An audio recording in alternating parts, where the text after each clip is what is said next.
Hey everybody, this is Kyle, and this is my fourth video in the Guitar Influence series, and this time it's guitar players from the 2010s.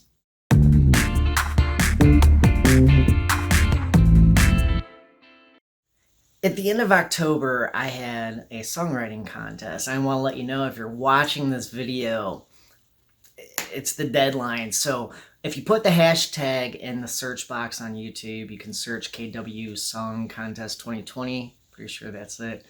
And see that your song results are in there. And tomorrow, from when you're watching this, if you're watching this the first day, that's getting confusing, I'm going to start looking at those results and getting that video ready. My album Blood Candy, and a few people in the comments have been asking me about this, is going to be officially released in February of 2021.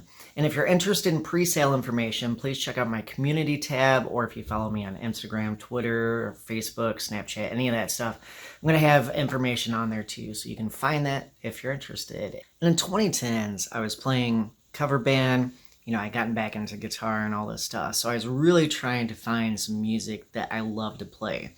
Because essentially in a cover band, it's kind of a job. I mean, that's the best way to describe it. Yeah, you can have fun with your bandmates and performing, playing gigs and things like that.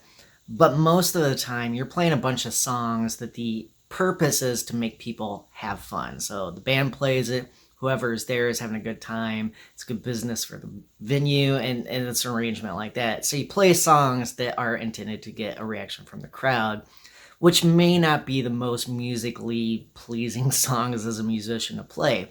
There's nothing wrong with that, but when I was playing in a cover band, I learned all these songs I could have cared less to play before in my life, and I was looking for something to add to it, because I always like to add my own touch to things. If you've seen any of the covers that I've done on my channel, which has been a while now because I pretty much don't do those anymore, you can see that I put my own little twist most of the time on the covers.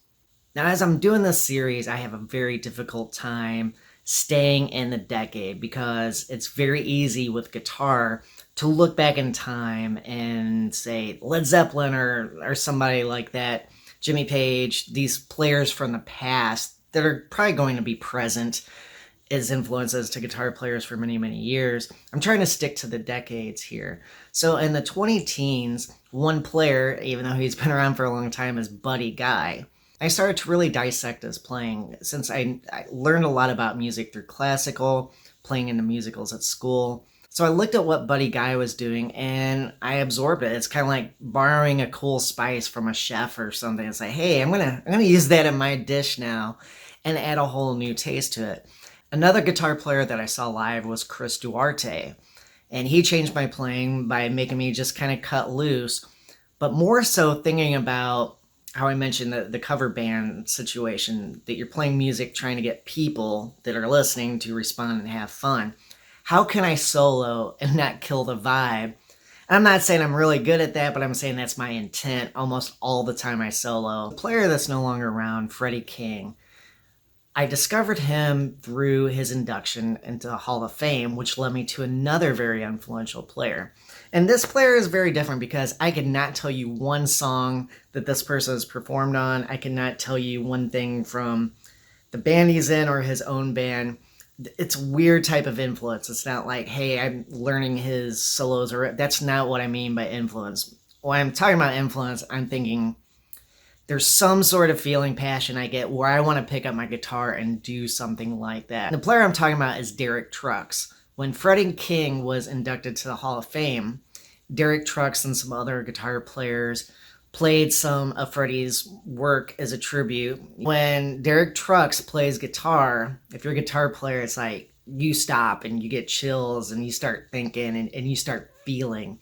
And when a player has that effect on you, it makes you want to have that effect on other people. That's an infectious feeling, to be able to impart emotion like that. That's a really cool thing to do with music. So that leads me to the very last bit of influence of this whole series. Who has been influencing me the last few years? And in all honesty, the guitar players that I hear that make me want to pick up my guitar are essentially people on YouTube. Even before this calendar year, when I really started to try on YouTube, YouTubers like Rob Scallion, Stevie T, Jared Dines, Samurai Guitar Player. Those players, and even though it's a whole stylistic thing, I might not want to play their style, but they're doing something that makes me want to pick up my guitar. The very last thing I wanted to mention about influence is, why did I decide to start trying on YouTube? Before, in the past, I'd put a video up or something, and not knowing how YouTube works, I would sit there and no one would watch it, which is cool. I was like very much a typical musician, putting something out there and not putting any effort into it and going, why doesn't it work? I don't do it. Why doesn't anyone like my stuff? The YouTuber, and I did one of his requests, Axel Run. I was seeing him having a good time with cover songs and interacting with people, and I thought, that's amazing. It's so cool, and it made me, like I said, conveying that emotion, making me feel like I need to do something. Once I decided I wanted to do something, I was like, I need to have a point. So I, set up a plan and decided I was going to release an album on YouTube, which I'm going to talk about later this month.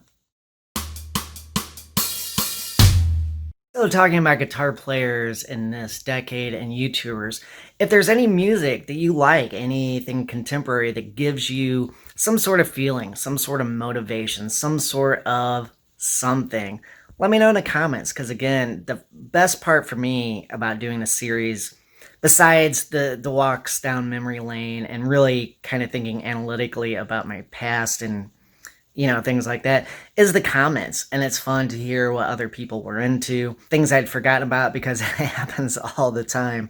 Thanks for watching. And as always, if you see something creative online, make sure you like, share, leave a comment, show you care.